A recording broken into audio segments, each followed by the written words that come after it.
Good evening. ఈరోజు క్లాస్లో మన నెక్స్ట్ టాపిక్ ఇండియన్ ఎకానమీకి సంబంధించి సేవా రంగానికి సంబంధించింది. దీన్ని ఇంగ్లీష్లో సర్వీస్ సెక్టర్ అని అంటారు.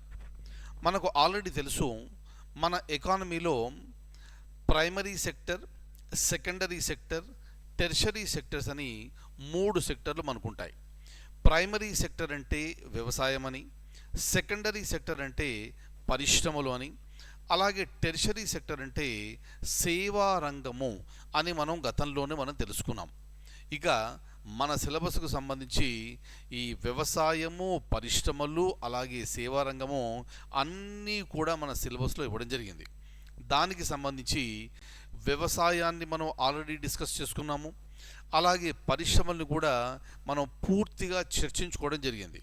ఇక మనకి ఇప్పుడు మిగిలింది సేవా రంగము. ఆ సేవా రంగానికి సంబంధించిన డిస్కషన్ అనేది మనం ఈ క్లాస్లో స్టార్ట్ చేస్తున్నాం.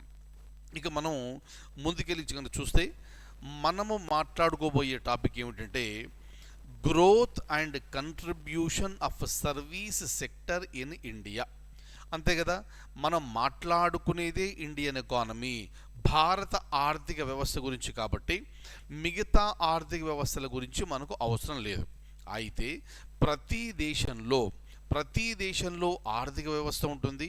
ఆ ఆర్థిక వ్యవస్థలో ఇక్కడ ప్రాథమిక, అలాగే ఈ రెండవది, అలాగే తృతీయ, ప్రాథమిక, ద్వితీయ, తృతీయ రంగాలు ఉంటాయి.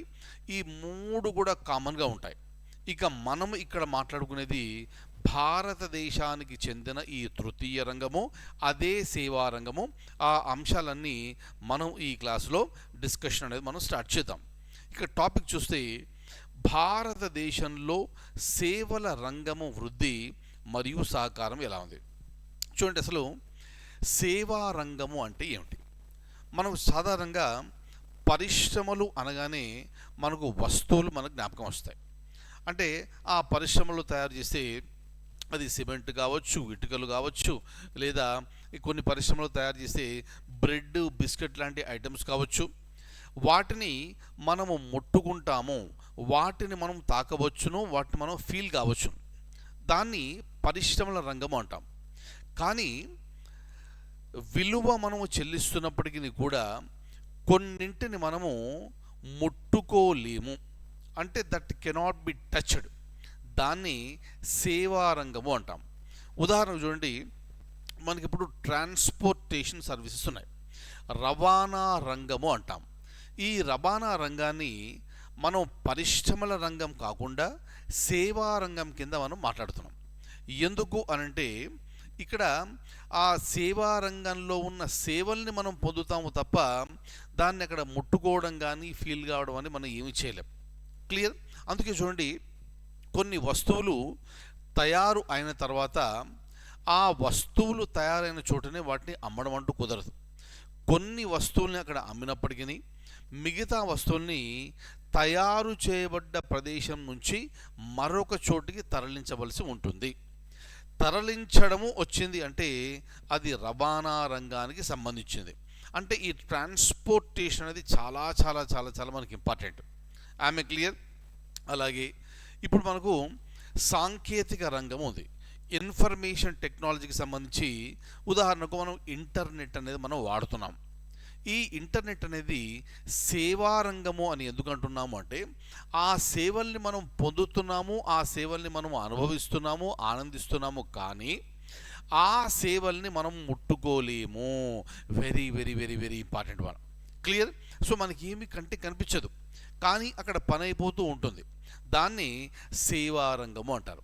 కాబట్టి రవాణా రంగం కావచ్చు, మనకి ఇక్కడ ఇన్సూరెన్స్ ద్వారా వచ్చే సేవలు కావచ్చును, లేదా ఇన్ఫర్మేషన్ టెక్నాలజీ ద్వారా వచ్చే సేవలు కావచ్చును. వీటన్నిటిని కూడా సేవా రంగంగా మనం భావిస్తాం. క్లియర్? అలాగే ఇక్కడ మన డిస్కషన్లో మనకు రాబోయే ఒక టర్మ్ ఏమిటి అంటే, ఒక పదం ఏమిటంటే ఫిన్టెక్ అని వస్తుంది. FINTECH. ఈ ఫిన్టెక్ అనేది 2 పదాల కలయిక. అంటే ఈ 2 పదాలని కలిపి ఒక పదంగా మార్చి దాన్ని ప్రపంచంలో ఇప్పుడు విరివిగా వాడుతున్నారు.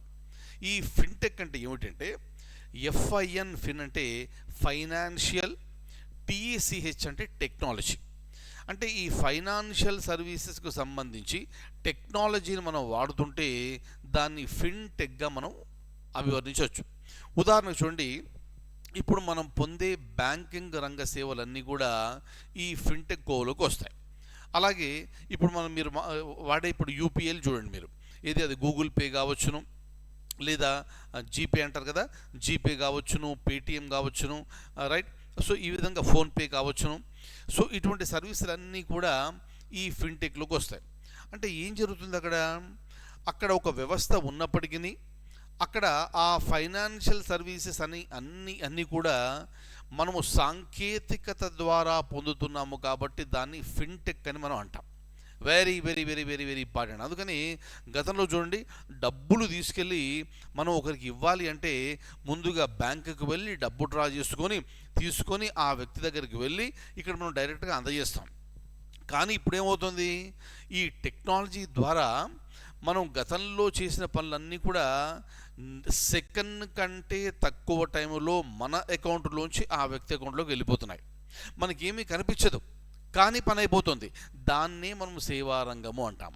అయితే ఈ ఆర్థిక రంగానికి సంబంధించి, ఈ ఫైనాన్షియల్ వ్యవస్థకు సంబంధించి సాంకేతికత వాడుతున్నాం కాబట్టి ఈ రెండిటిని కలిపి ఫిన్టెక్ అని అంటారు. ఇది ఒక పాయింట్. ఇంకొక పాయింట్ మీరు జ్ఞాపకం పెట్టుకోవాల్సింది ఏమిటంటే, మనం ఇక్కడ ప్రథమ, ద్వితీయ, తృతీయ రంగాలు చూసినప్పటికీ కూడా ఇప్పుడు ఉదాహరణకు ప్రతి దేశంలో కూడా ఈ 3 రంగాలు ఖచ్చితంగా ఉంటాయి. వ్యవసాయము ఉంటుంది, పరిశ్రమలు ఉంటాయి, అలాగే సేవా రంగం కూడా ఉంటుంది. అయితే మిగతా దేశాలకు మన దేశానికి గల తేడా ఏమిటి అంటే, ఉదాహరణకు చైనా దేశాన్ని తీసుకుందాం, మన పొరుగు దేశము మనం తీసుకుందాం. చైనాలో మన దేశంలో మొదలుపెట్టినట్టుగా వారు కూడా వ్యవసాయంతోనే మొదలుపెట్టారు. ఎందుకంటే మనది వ్యవసాయ ఆధారిత దేశము, అలాగే చైనా కూడా వ్యవసాయ ఆధారిత దేశం. చైనా ఏం చేసింది అంటే, వ్యవసాయంతో మొదలుపెట్టి పరిశ్రమల రంగానికి వెళ్ళి పరిశ్రమ రంగంలో పూర్తిగా కుదురుకున్న తర్వాత అప్పుడు సేవా రంగానికి వెళ్ళి సేవా రంగంలో అది విస్తరించడం జరిగింది. క్లియర్? ఇది సాధారణంగా ఏ దేశంలో అయినా జరిగేది. కానీ భారతదేశం విషయం వచ్చేటప్పటికీ మనం వ్యవసాయం ప్రధానంగా ఉన్న దేశం అయినప్పటికీ మనం వ్యవసాయం తర్వాత పరిశ్రమల రంగంలోకి మనం అడుగుపెట్టినా కూడా అక్కడ పూర్తిగా స్థిరత్వం రాకముందే మనము సేవా రంగంలోకి అడుగుపెట్టి పరిశ్రమల కంటే ఎక్కువగా సేవా రంగాన్ని విస్తరించడం జరిగింది. అందుకే ఇప్పుడు భారతదేశ ఆర్థిక వ్యవస్థ చూస్తే భారతదేశానికి సంబంధించిన ఈ గ్రాస్ డొమెస్టిక్ ప్రోడక్ట్ జీడిపి కనుక చూస్తే అక్కడ సేవా రంగం యొక్క వాటా ఎక్కువ కనిపిస్తుంది. అంటే ఇక్కడ వ్యవసాయము పరిశ్రమలు రెండు కలిపి చూసినా కూడా ఇక్కడ ఈ సేవా రంగం యొక్క వాటా అనేది ఎక్కువగా కనిపిస్తుంది అన్న విషయాన్ని మనము ఇక్కడ చాలా స్పష్టంగా జ్ఞాపకం పెట్టుకోవాల్సిన అవసరం ఉంది. అంటే పరిశ్రమల్లో మనం పూర్తిగా స్థిరత్వం సాధించకపోయినప్పటికీ కూడా మనం డైరెక్ట్గా సేవా రంగానికి వెళ్ళి ఆ సేవా రంగాన్ని అభివృద్ధి చేస్తున్నాం. ఇక సేవా రంగానికి సంబంధించిన అభివృద్ధిలో ప్రపంచంలో ఉన్న ఇతర దేశాలతో విపరీతంగా పోటీ పడుతున్న దేశము భారతదేశం. అందుకే ఆల్రెడీ మనం గత క్లాస్లో చెప్పినట్టుగా Indian economy is the fastest growing economy in the world. కాబట్టి ఇది మన ఆరోగ్య సేవలకు సంబంధించి కావచ్చు, బ్యాంకింగ్ సేవలకు సంబంధించి కావచ్చు, అలాగే మన స్పేస్ సెక్టర్ అంతరిక్ష రంగానికి సంబంధించి కావచ్చు, ఏ రంగాన్ని తీసుకున్నా కూడా టూరిజం కావచ్చును, మీరు ఈ విధంగా ఏ రంగాన్ని తీసుకున్నా కూడా ప్రతి రంగంలో కూడా భారతదేశం అనేది చాలా ముందుకెళ్తుంది. ఆ రంగానికి సంబంధించి జీడిపిలో వాటా అనేది పెరుగుతుంది, ప్రపంచంలో ఉన్న ఇతర దేశాలకు గట్టి పోటీనిస్తుంది. ఉదాహరణకు అంతరిక్ష యానం గురించి చూసుకుంటే, అంతరిక్ష రంగం కనుక చూసుకుంటే గతంలో కొన్ని దేశాలు మాత్రమే ఇక్కడ ఈ లాంచ్ వెహికల్స్తోని, ఈ వాహన నౌకలతోని ఈ ఉపగ్రహాల్ని ఈ నిర్దిష్ట కక్షలో ప్రవేశపెట్టేవారు. కానీ ఏమైంది, భారతదేశము ఇస్రో మొదలుపెట్టిన తర్వాత అంతరిక్ష యానానికి సంబంధించి మనం విపరీతంగా ముందడుగు వేసి బోలెడన్ని ఉపగ్రహాలు మనం ప్రవేశపెట్టడం జరిగింది. ఈ బోలెడన్ని ఉపగ్రహాలు కావచ్చు, వాహన నౌకలు కావచ్చు, మిగతా దేశాల్లాగా విపరీతమైన డబ్బులు ఖర్చు పెట్టి మనం చేయలేదు.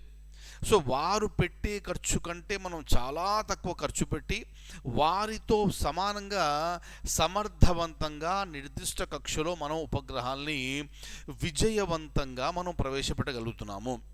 అంటే ఇక్కడ ఏమిటి, ఇక్కడ మనం పెట్టే డబ్బు తక్కువ, కానీ సామర్థ్యం విషయంలో ఏ దేశానికి మనం తక్కువ కాదు.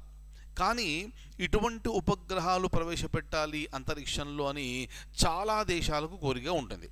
కానీ ఈ వాహన నౌకల వలన ఖర్చు బాగా ఎక్కువ కాబట్టి అవి ముందుకు రాలేకపోతున్నాయి.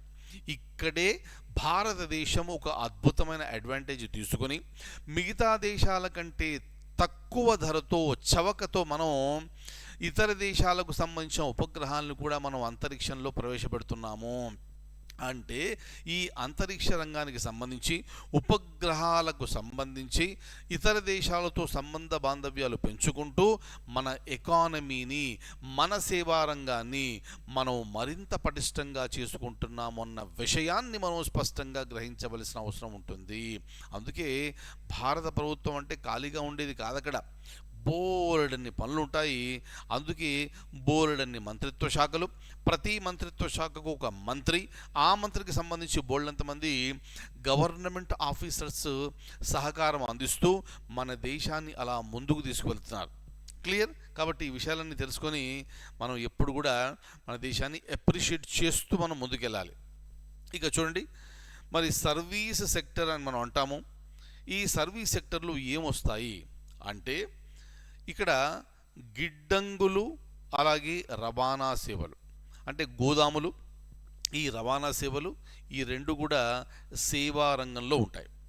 అలాగే సమాచార సేవలు కావచ్చును, సెక్యూరిటీలు మరియు ఇతర పెట్టుబడులు, అంటే మన స్టాక్ మార్కెట్ ఉంటుంది కదా, అవన్నీ కూడా ఈ సేవా రంగంలోకి వస్తాయి.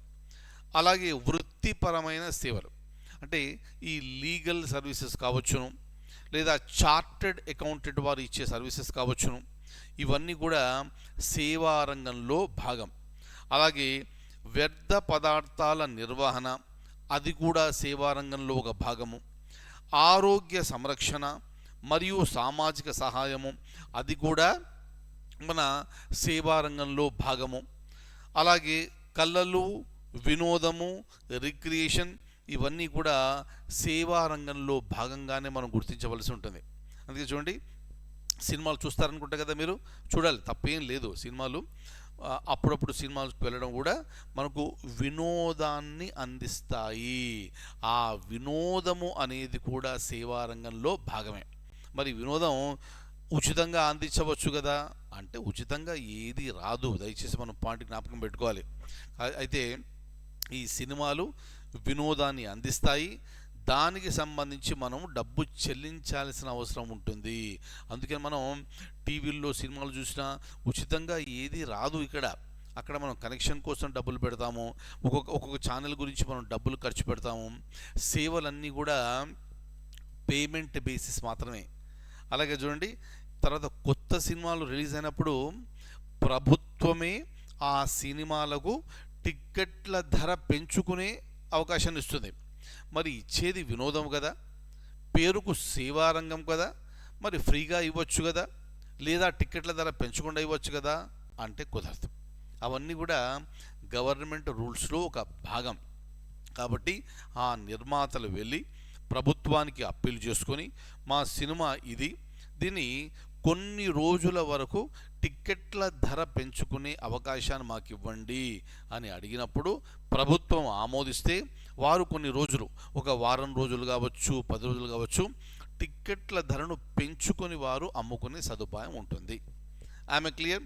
అది కల్కి కావచ్చు, లేకపోతే ఎప్పుడో రిలీజ్ అయిన బాహుబలి కావచ్చు, భారతీయుడు సినిమా కావచ్చు, లేకపోతే RRR RRR సినిమా కావచ్చు, ఏదైనా కూడా ఇది సేవా రంగానికి సంబంధించిందే. కానీ వినోదమైన ఏదైనా కూడా అది సేవ కిందకు వచ్చినప్పటికీ మనము దానికి సంబంధించిన డబ్బులు చెల్లించవలసిందే.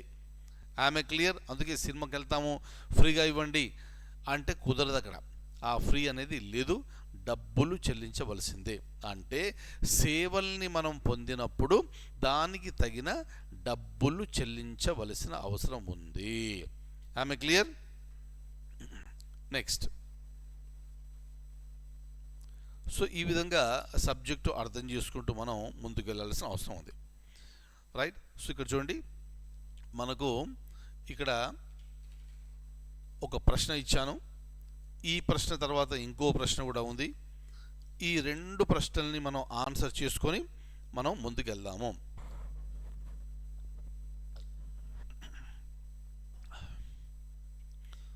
చూడండి, ఇక్కడ 4 స్టేట్మెంట్స్ ఉన్నాయి. దాంట్లో కరెక్ట్ స్టేట్మెంట్స్ ఏంటి అనేది మనం గుర్తించాలి. మనం మాట్లాడుకునేది సేవారంగం కాబట్టి ఇది సేవారంగానికి సంబంధించింది. అలాగే పరిశ్రమలకు సంబంధించిన ప్రశ్న అయ్యి ఉండవచ్చును. క్లియర్. అదే ప్రశ్న, అది ఏమిటి అని మనం చూద్దాం. నేను మీకు ఆల్రెడీ చెప్పాను, పరిశ్రమలు అన్నప్పుడు దాంట్లో ఉండే వస్తువులు మనం ముట్టుకోవచ్చు. అది బ్రెడ్ కావచ్చు, బిస్కెట్ కావచ్చు, లేకపోతే ఇసుక కావచ్చు, ఇటుకలు కావచ్చు, మనం ముట్టుకోగలం. వేటినైతే మనం ముట్టుకోగలమో వాటిని టాంజిబుల్ ఐటమ్స్ అంటాం. Tangible items. వేటినైతే మనం స్పర్శించలేమో, వేటినైతే మనం ఫీల్ కాలేమో దాన్ని ఇంటాంజిబుల్ అంటాం. టాంజిబుల్ అంటే ముట్టుకోవచ్చు, స్పర్శించవచ్చు, మనం ఫీల్ కావచ్చు, అనుభూతి చెందుతాం. ఇంటాంజిబుల్ అంటే మనం స్పర్శించలేనివి. రైట్. అంటే టాంజిబుల్ అంటే పరిశ్రమలు, ఇంటాంజిబుల్ అంటే సేవారంగం. ఈ నాలెడ్జ్తోని మనం ముందుకెళ్దాము. Tangible assets are physical items. అంటే టాంజిబుల్ వస్తువులు ఏవైతే ఉన్నాయో అది భౌతిక రూపంలో ఉంటాయి. ఇవి ఒక కంపెనీకి సంబంధించినవి. ఎగ్జాంపుల్, వాటి పరికరాలు కావచ్చును, ఆఫీసు బిల్డింగులు కావచ్చును, ఇన్వెంటరీ కావచ్చును. క్లియర్. సో స్టేట్మెంట్ ఏ అనేది కరెక్ట్. ఇది టాంజిబుల్ ఐటమ్స్. స్టేట్మెంట్ బికి వచ్చినప్పటికీ tangible assets are physical and measurable. So ఇవి భౌతికంగా కనిపిస్తాయి, దాన్ని మనం మెజర్ చేయవచ్చును. ఇవన్నీ కూడా ఒక కంపెనీ ఆపరేషన్స్లో భాగంగా వాటిని వినియోగించడం జరుగుతుంది. క్లియర్. అలాగే అందుకే చూడండి, ఇక్కడ ప్రింటింగ్, మనం ఇక్కడ ప్రింటింగ్ సర్వీసెస్ అంటాం. ఈ ప్రింటింగ్ సర్వీస్లో అక్కడ మెషినరీ ఉండాలి. ఆ మెషినరీ ఉంటేనే, భౌతికంగా అది ఉంటేనే దానికి సంబంధించిన ప్రింటింగ్ అనేది అక్కడ కొనసాగుతుంది. కాబట్టి అది భౌతికము, దాన్ని మనం చూడవచ్చు, దాన్ని మనం ముట్టుకోవచ్చును. క్లియర్. ఈ ఎసెట్స్, ఆస్తులు ఏవైతే ఉన్నాయో, ఈ ప్రాపర్టీ కావచ్చును, దానికి సంబంధించిన ఈ ఈక్విప్మెంట్స్ కావచ్చును, లేదా ఇవన్నీ కూడా టాంజిబుల్ అసెట్స్గా మనం చెప్తాం. క్లియర్. ఆఫీసు బిల్డింగు లేదా పరికరాలు, ఇవన్నీ కూడా టాంజిబుల్ ఐటమ్స్ కాబట్టి ఈ స్టేట్మెంట్ కూడా కరెక్టే. క్లియర్. మరి ఇక్కడ స్టేట్మెంట్ ఏ కరెక్ట్ అన్నప్పుడు స్టేట్మెంట్ బి కూడా కరెక్టే అయినప్పుడు, రైట్, ఇక్కడ ఈ నెంబర్ 2 అనేది నేను తీసేస్తాను. ఇక్కడ ఎందుకు? ఇక్కడ స్టేట్మెంట్ ఏ అనేది లేదు కాబట్టి. నెంబర్ 3 కూడా నేను తీస్తాను, స్టేట్మెంట్ బి లేదు కాబట్టి. ఇప్పుడు మనకు మిగిలింది రెండే ఆప్షన్స్. ఒకటి ఆప్షన్ 1, ఆప్షన్ 4. ఈ రెండిట్లో ఏదో ఒకటి కరెక్ట్ అవుతుంది. చూద్దాం మనం. టాంజిబుల్ అసెట్స్ అనేవి ఒక కంపెనీకి సంబంధించి వెన్నెముక లాంటివి, అంతే కదా. ఎగ్జాంపుల్ ఇప్పుడే చెప్పాను కదా, ప్రింటింగ్ ప్రెస్లో ప్రింట్ చేయాలి అంటే ఆ పరికరాలు ఉండాల్సిందే. By providing the means by which companies produce goods and services. ఆ వస్తువులు ఉంటేనే దానికి సంబంధించి మరిన్ని వస్తువులు తయారు చేసి సేవల్ని కూడా అందించవచ్చును. అందుకని ఈ టాంజిబుల్ అసెట్స్ ఏమైతే ఉన్నాయో ప్రకృతి వైపరీత్యాల వలన అది ధ్వంసం అయ్యే అవకాశం ఉంది. ఆఫీసు బిల్డింగ్లు కూలిపోతాయి కదా, దాంట్లో ఉన్న పరికరాలు పోతాయి కదా. ఎప్పుడు భూకంపాలు వచ్చినప్పుడు, సునామీ లాంటిది వచ్చినప్పుడు అవి ధ్వంసమయ్యే అవకాశం ఉంది. కాబట్టి స్టేట్మెంట్ సి అనేది కూడా కరెక్ట్, అంతే కదా. సో ఏబిసి స్టేట్మెంట్లు కరెక్ట్. ఇక స్టేట్మెంట్ డి వచ్చినప్పటికీ ఇంటాంజిబుల్ అసెట్స్ అనేవి భౌతిక రూపంలో లేనివి, అంతే కదా, మనకు ఆల్రెడీ తెలుసుకున్నాం మనం.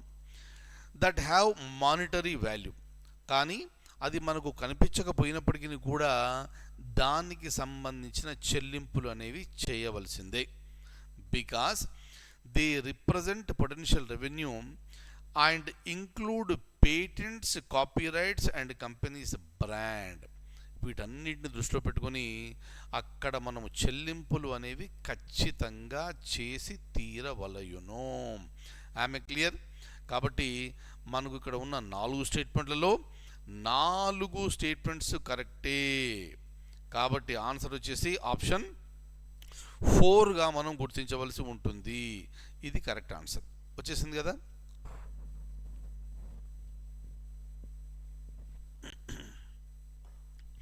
సో ఈ విధంగా చూడండి, ఎగ్జామినేషన్లో కూడా మనకు ఇలా లెంతీ స్టేట్మెంట్స్తోని కొన్ని క్వశ్చన్స్ వస్తాయి. అన్నీ ఇంత పెద్దగా ఉండకపోవచ్చు. కొన్ని చోట్ల 2 స్టేట్మెంట్స్ ఇవ్వచ్చు, కొన్ని చోట్ల ఇలా 4 ఇవ్వచ్చు. 2 ఇచ్చినప్పుడు మనకి ఈజీగా అనిపిస్తుంది. 4 స్టేట్మెంట్లు ఇచ్చి గుర్తించండి సరిగ్గా అన్నప్పుడు కష్టంగా మనకు అనిపిస్తుంది. అయితే ఎగ్జామినేషన్ పాయింట్ ఆఫ్ వ్యూ మీరందరూ కూడా బాగా సీరియస్గా మీరు ప్రిపేర్ అవుతున్నారు కాబట్టి మీరు చేయాల్సింది ఏమిటి అంటే, ఈ లెంతీ క్వశ్చన్ వచ్చినప్పుడు మీరు ఏమీ చిరాకు పడద్దు, దయచేసి ఇబ్బంది పడవద్దు, కంగారు పడవద్దు, అది ఒక సమస్యగా మీరు చూడొద్దు. క్లియర్? రేపు మీరు అటెంప్ట్ చేయబోయే 150 ప్రశ్నలు కూడా ఈ విధంగా వచ్చినా వాటిని మీరు సమర్థవంతంగా ఆన్సర్ చేసేటట్టుగా ఉండాలి. మరి టైం సరిపోతుందా?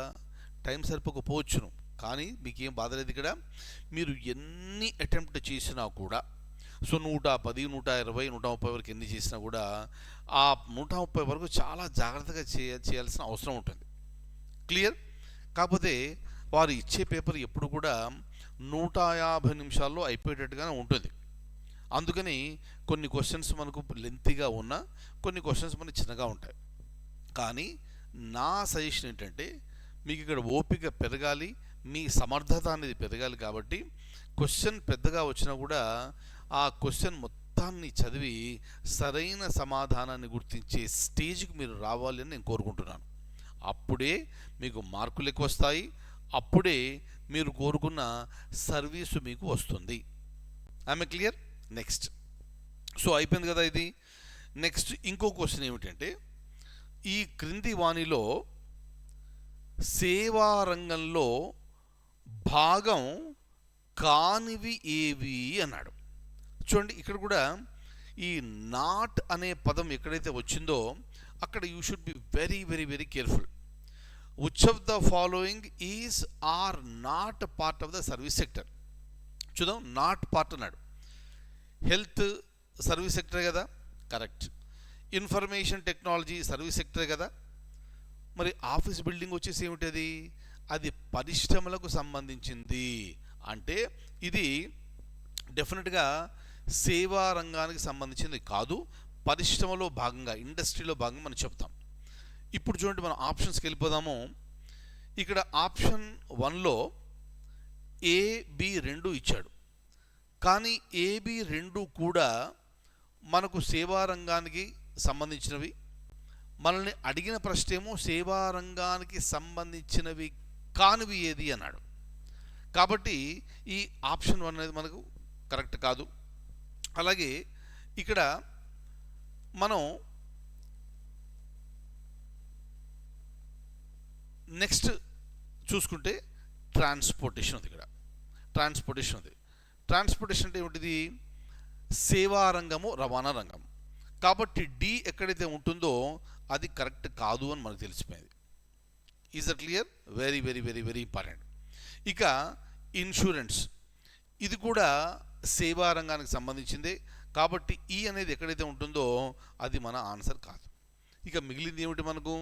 సి ఆల్రెడీ మనం ఇక్కడ చెప్పుకున్నాము.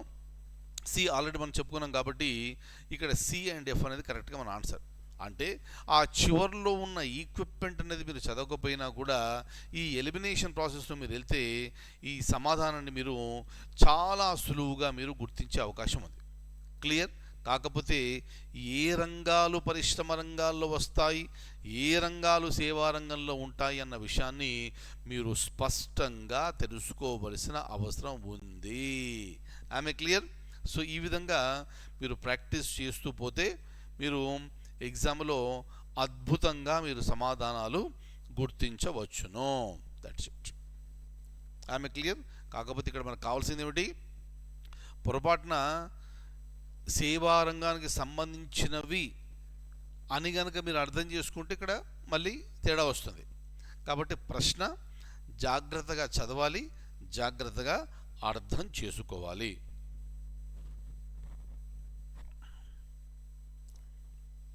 రైట్.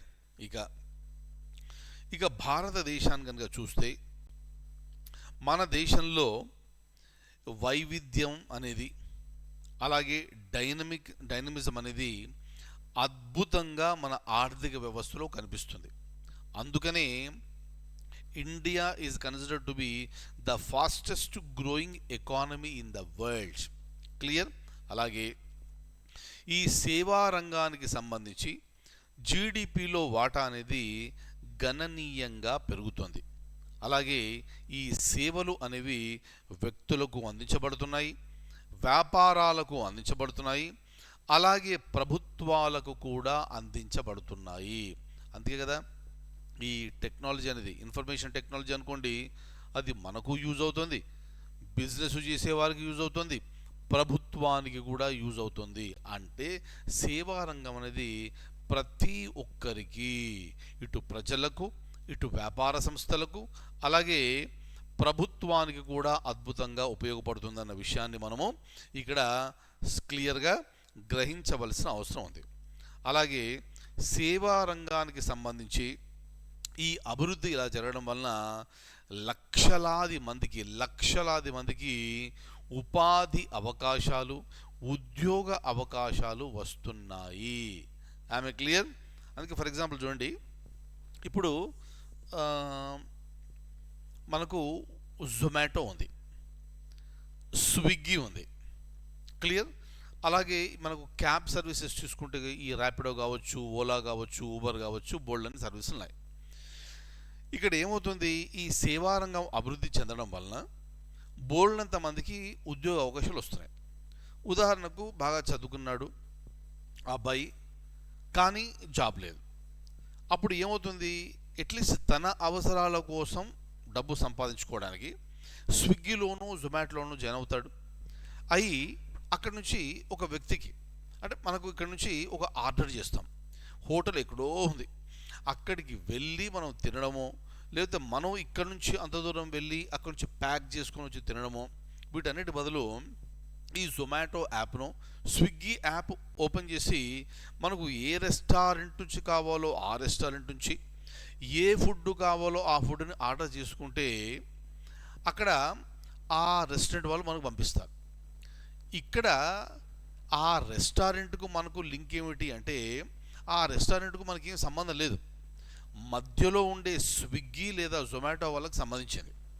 వారు వివిధ రెస్టారెంట్లతో లింక్ పెట్టుకొని ఉండడం వలన మనం ఏ రెస్టారెంట్ నుంచి కావాలంటే ఆ రెస్టారెంట్ నుంచి మనం తెప్పించుకుంటే, ఈ డెలివరీ బాయ్స్ అక్కడికి వెళ్ళి కలెక్ట్ చేసుకొని దాన్ని తీసుకొచ్చి చక్కగా మనకి ఇస్తారు. అంటే మీ అందరికీ ఎక్స్పీరియన్స్ ఉండి ఉంటుంది ఇది. క్లియర్? మరి వీళ్ళెవరు అంటే వారికి ఒక ఉపాధి అనేది అక్కడ కల్పించబడుతుంది. అట్లా సేవా రంగంలో ప్రతి చోట కూడా ఈ అమెజాన్ కొరియర్ సర్వీసులు కావచ్చును, మీరు ఏ విధంగా చూసుకున్నా ఈ విధంగా ఉపాధి అవకాశాలు అనేవి లక్షలాది మందికి ఇక్కడ లభిస్తున్నాయి. కాబట్టి సేవా రంగం అనేది ఎంత బాగా అభివృద్ధి చెందితే అంత ఎక్కువ మందికి ఉద్యోగ అవకాశాలు వస్తాయి అన్న విషయాన్ని మనం ఇక్కడ స్పష్టంగా జ్ఞాపకం పెట్టుకోవాల్సిన అవసరం ఎంతైనా ఉంది. క్లియర్? నెక్స్ట్, ఇక మనం ఇక్కడ ఈ సేవా రంగానికి సంబంధించిన సబ్ సెక్టర్స్ ఏమిటి అని మనం చూస్తే, ఆల్రెడీ మనం చెప్పుకున్నట్టుగా మన స్పేస్ సెక్టర్ కావచ్చు, టూరిజం సెక్టర్ కావచ్చు, హెల్త్ సెక్టర్ కావచ్చు, అలాగే స్క్రీన్ మీద మీకు కనిపిస్తున్న ఐటీ, బీపీఎం. ఐటీ అంటే ఇన్ఫర్మేషన్ టెక్నాలజీ, బీపీఎం అంటే బిజినెస్ ప్రాసెస్ మేనేజ్మెంట్. ఇవన్నీ కూడా సేవా రంగానికి సంబంధించిన ఉప సెక్టర్స్, సబ్ సెక్టర్స్ అంటారు. ప్రతి ఒక్కటి కూడా అద్భుతంగా మన జీడిపి పెరగడానికి, అలాగే భారత ఆర్థిక వ్యవస్థ బలోపేతం కావడానికి దోహదపడుతుంది. దీంట్లో మనం కొన్ని తెలుసుకునే ప్రయత్నం చేద్దాం. చూడండి, ఇక్కడ ఈ information technology and business process management అనేది సంవత్సరానికి 10 నుండి 15% మధ్య వృద్ధి చెందగలిగే సామర్థ్యం ఉంది. Very very very very important. I'm clear? So దయచేసి ఈ పాయింట్స్ మీరు జ్ఞాపకం పెట్టుకోండి. కాబట్టి ఐటీ బీపీఎం అనగానే మనకు సంబంధం లేదు అని వదిలిపెట్టద్దు. మనకు సంబంధం ఉంది ఎకానమీ, మనకు సంబంధం ఉంది సేవారంగము, దాంట్లో ఉన్నది ఐటీ బీపీఎం. కాబట్టి మనకు ఖచ్చితంగా అది కావాల్సిందే. మరి అంత సమర్థత, అంత సామర్థ్యం ఉంది కాబట్టి దాని మీద ఎక్కువ ఫోకస్ అనేది చేయవలసిన అవసరం ఉంది. అలాగే ఇన్ఫర్మేషన్ టెక్నాలజీ, ఈ ఫిన్టెక్ విభాగాలు ఏమైతే ఉన్నాయో ఆర్థిక వ్యవస్థకు సంవత్సరానికి 155 బిలియన్ల అమెరికన్ డాలర్లను అందించడం జరుగుతుంది. అంటే అంత సమర్థత ఉంది, అంత ఆదాయాన్ని సమకూర్చుకోవచ్చును.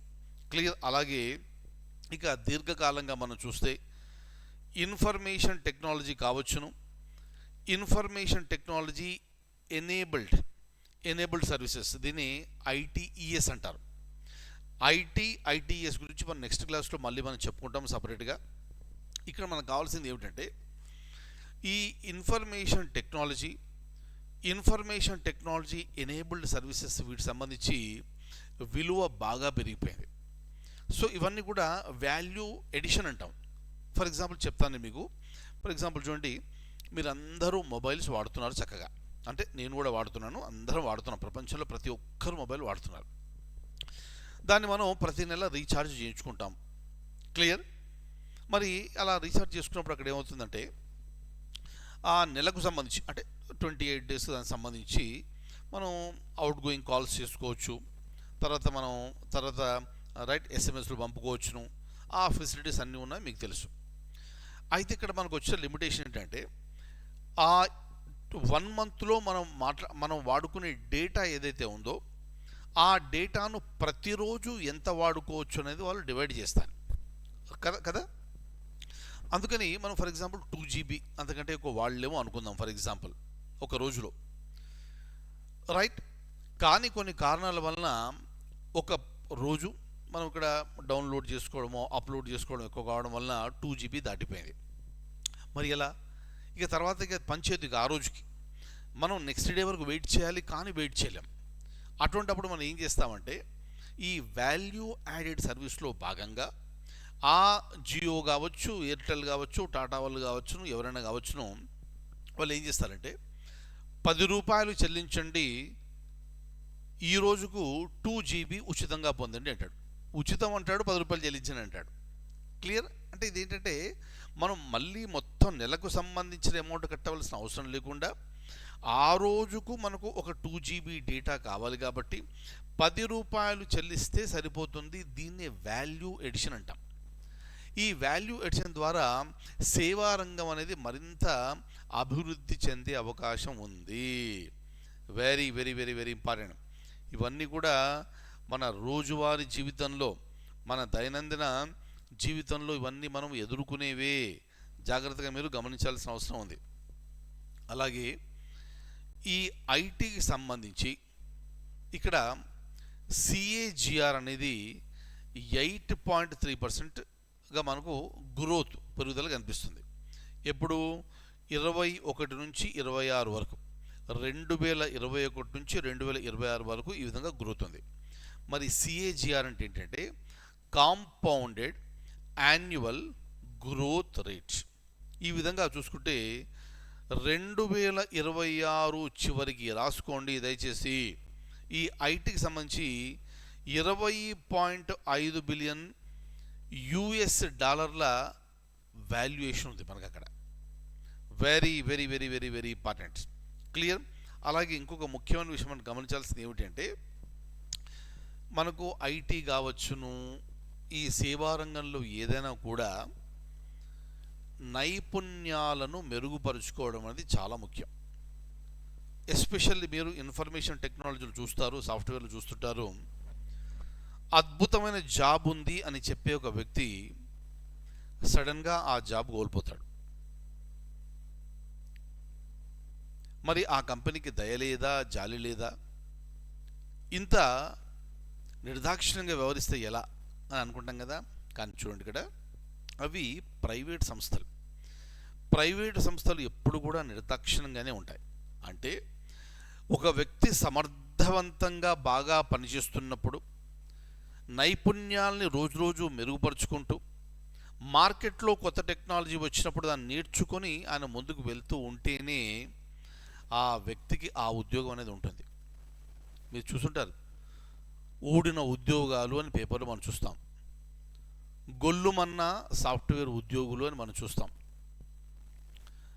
అయోమయ స్థితిలో భారతదేశానికి సంబంధించిన విద్యార్థులు అమెరికాలో అని మనం చూస్తుంటాం. ఇవన్నీ ఏమిటి అంటే, అక్కడ ఏ కంపెనీ కూడా ఒక సమర్థవంతమైన వ్యక్తిని తీసేయాలని కోరుకోదు ఎప్పుడు కూడా. అయితే ఈ వస్తున్న మార్పులకు అనుగుణంగా మన దగ్గర పనిచేసే ఆ ఎంప్లాయీ తన సమర్థతని మెరుగుపరుచుకుంటున్నాడా లేదా, నైపుణ్యాలని మెరుగుపరుచుకుంటున్నాడా లేదా, మార్కెట్లో కొత్తగా వచ్చిన టెక్నాలజీని నేర్చుకుంటున్నాడా లేదా అనేది వాళ్ళు గమనిస్తారు. అప్పుడు వారికి ఎటువంటి ఇబ్బంది ఉండదు. ఈ పాయింట్ మీరు జ్ఞాపకం పెట్టుకోండి. క్లియర్? కాకపోతే ఏమవుతుంది, ఉద్యోగాలు పోయాయి అనగానే ఆ కంపెనీ వాడిని ఇష్టం వచ్చినట్టుగా మనం తిట్టడం ఒకటి బాగా అలవాటైపోయింది. క్లియర్? కాబట్టి ఇక్కడ ఈ ఆర్థిక వ్యవస్థలో మనం జ్ఞాపకం పెట్టుకోవాల్సింది ఏమిటి అంటే, ఈ ప్రతి ప్రైవేట్ కంపెనీ కూడా లాభాలు కోసం బాగా చూస్తారు. క్లియర్? లాభాల కోసం చూస్తున్నారు అంటే సమర్థవంతులు బాగా ఉంటేనే ఆ లాభాలు వస్తాయి, లేకపోతే రావు. ఆమె clear? Very very very very important one. ఇది కూడా జ్ఞాపకం పెట్టుకోండి. నెక్స్ట్ మనం ఇక్కడి నుంచి ఇంకా ముందుకెళ్తే, రైట్, ఈ ఫిన్టెక్ అంటే ఏంటో నేను ఆల్రెడీ చెప్పాను. దానికి సంబంధించిన పాయింట్ ఇది, జ్ఞాపకం పెట్టుకోండి. దీంట్లో ఈ సాఫ్ట్వేరు, అలాగే మొబైల్ అప్లికేషన్సు, అలాగే ఇతర టెక్నాలజీలు, ఇవన్నీ కలిపి ఆల్రెడీ ఉన్నదాన్ని మరింత నైపుణ్యంగా తయారు చేయడం, మరింత సమర్థవంతంగా తయారు చేయడమే ఈ ఫిన్టెక్ యొక్క ముఖ్యమైన ఉద్దేశంగా మనము గుర్తించవలసిన అవసరం ఉంది. అలాగే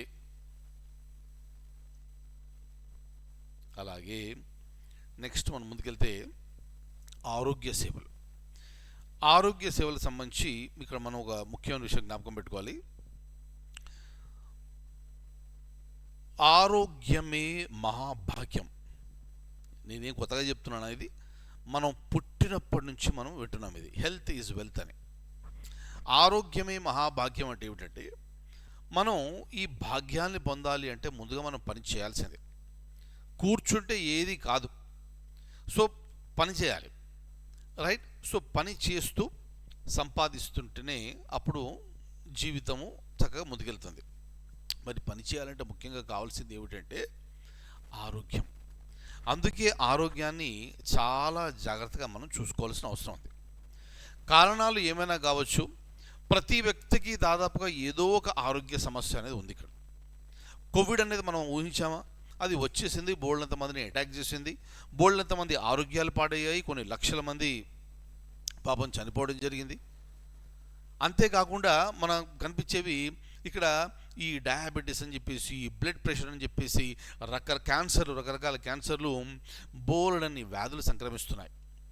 మరి అలా అనారోగ్యంతో బాధపడే వ్యక్తి ఎలా సంపాదిస్తాడు? అద్భుతమైన ఉద్యోగం చేస్తున్నాడు అనుకుందాం, సడన్గా అనారోగ్యం బారిన పడ్డాడు, ఉద్యోగం చేయలేకపోతున్నాడు. ఏం చేస్తారు? ఉద్యోగం పోతుంది, అక్కడ అంత ఫినిష్. క్లియర్? కాబట్టి ఈ హెల్త్ ఇండస్ట్రీ అనేది విపరీతంగా డెవలప్ అవుతుంది. కాబట్టి ఈ విపరీతంగా డెవలప్ కావడం అంటే, ఒక పేదవాడు ఉన్నాడు అనుకుందాం, సడన్గా ఆ పేదవాడికి క్యాన్సర్ వచ్చింది. మరి క్యాన్సర్ రావాలి, ఆ చికిత్సకు విపరీతమైన డబ్బులు ఖర్చు పెట్టాలి. డబ్బులు అది చాలా ముఖ్యం. సో కాబట్టి ఆ పేదవాడు తమకున్న కొద్దిపాటి ఆస్తిని అమ్ముకోవడం వలన మరింత పేదరికంలోకి జారిపోతున్నారు.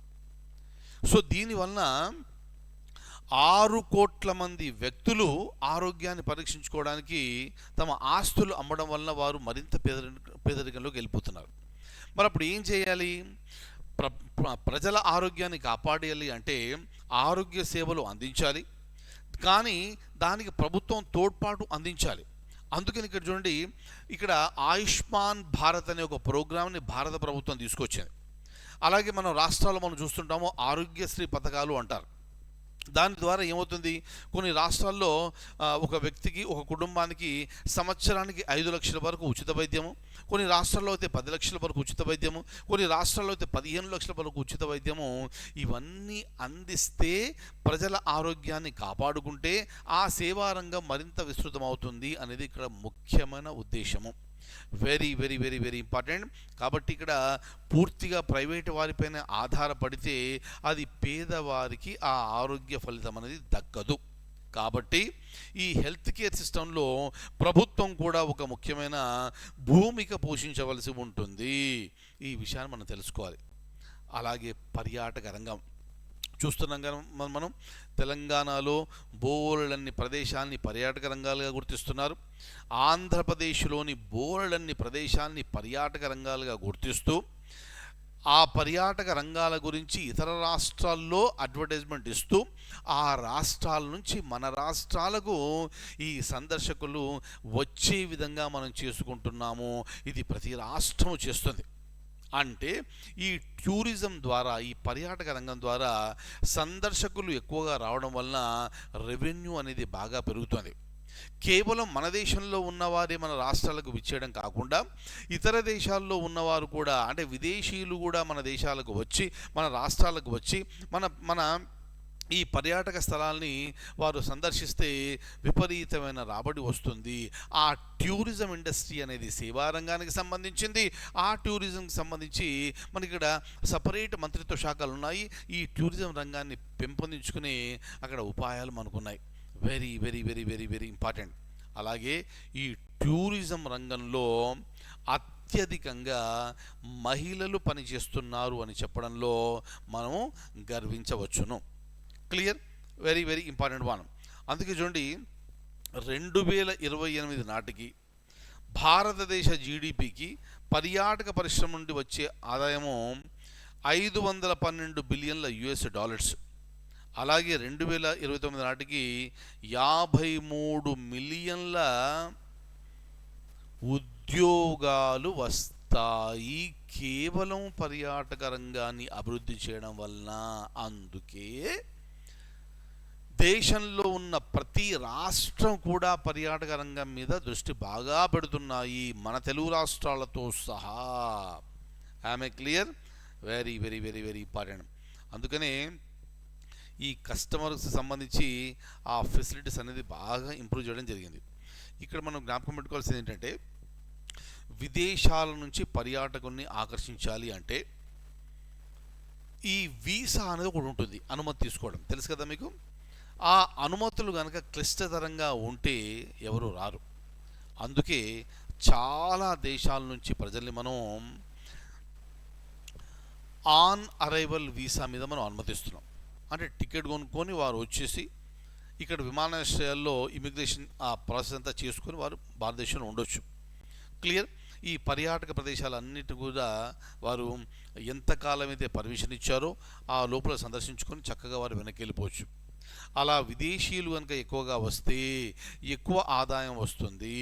అందుకే పర్యాటక రంగం అనేది మన సేవా రంగానికి సంబంధించిన మిగతా రంగాలతో పాటుగా చాలా ప్రాముఖ్యత అనేది వహిస్తుంది. కాకపోతే కొన్నిసార్లు మీరు పేపర్లో చూస్తుంటారు, వేరే దేశాల నుంచి వచ్చిన వ్యక్తులపైన, ఎస్పెషల్లీ మహిళలపైన ఈ అటాక్స్ అనేవి జరుగుతున్నాయి. అది చాలా చాలా చాలా చాలా దారుణం. అది ఇక్కడి మహిళలైనా విదేశీ మహిళలైనా అటువంటి పనులకు పాల్పడుతున్న వారిని చాలా చాలా చాలా కఠినంగా శిక్షించాలి. మరి భారతదేశానికి వచ్చినప్పుడు ఈ విదేశీయుల మీద ఇటువంటి అఘాయిత్యాలు జరుగుతుంటే ఈ పర్యాటక రంగం అనేది అభివృద్ధి చెందుతుందా? చెందదు. కాబట్టి విదేశీ పర్యాటకులు వస్తున్నారు అంటే అసలు పర్యాటకులు అనేవారు వస్తున్నారంటే వారి సేఫ్టీ అండ్ సెక్యూరిటీ చాలా చాలా చాలా ఇంపార్టెంట్. ఆ విధంగా ప్రభుత్వాలు పనిచేయవలసిన అవసరం ఉంది. అలాగే ఈ అంతరిక్ష రంగానికి సంబంధించి వివిధ దేశాలు ఉపగ్రహాలు తయారు చేసినప్పటికీ వాటిని ఈ అంతరిక్షంలో ప్రవేశపెట్టే ఆ శక్తి అనేది అన్ని దేశాలకు లేదు. కొన్ని దేశాల్లో మాత్రమే వాహన నౌకలు ఉన్నాయి. కానీ ఇతర దేశాలతో పోలిస్తే భారతదేశం నుంచి పంపిస్తే గనక వారి ఉపగ్రహాల్ని భారతదేశ నౌకల ద్వారా పంపిస్తే చాలా చౌకగా అవుతుంది. కాబట్టి ప్రపంచంలో ఉన్న చాలా దేశాలు ఇప్పుడు ఈ అంతరిక్ష రంగానికి సంబంధించిన విషయంలో భారతదేశం వైపు చూపు చూస్తున్నాయి. Very very very very important. అందుకే ఈ విధంగా కనుక మనం చూస్తే 2030 సంవత్సరానికంతా ప్రపంచంలో ఉన్న మార్కెట్ షేర్లో భారతదేశం యొక్క షేరు 9% ఉంటుంది. అంటే గణనీయమైన అభివృద్ధి మనం సాధిస్తున్నాము అని అర్థం. సో ఈ విధంగా మన సేవా రంగాన్ని మనం పెంచుకుంటూ అభివృద్ధి చేసుకుంటూ మరింత పటిష్టంగా మనం ముందుకు తీసుకువెళ్తున్నాము అన్న విషయాన్ని మనం ఇక్కడ గ్రహించవలసిన అవసరం ఉంది. క్లియర్? సో ఇది ఈ రోజుకు సంబంధించిన అంశాలు. మరిన్ని అంశాలతో మళ్ళీ మనం నెక్స్ట్ క్లాస్లో కలుద్దాము. అంతవరకు సెలవు. Take very good care.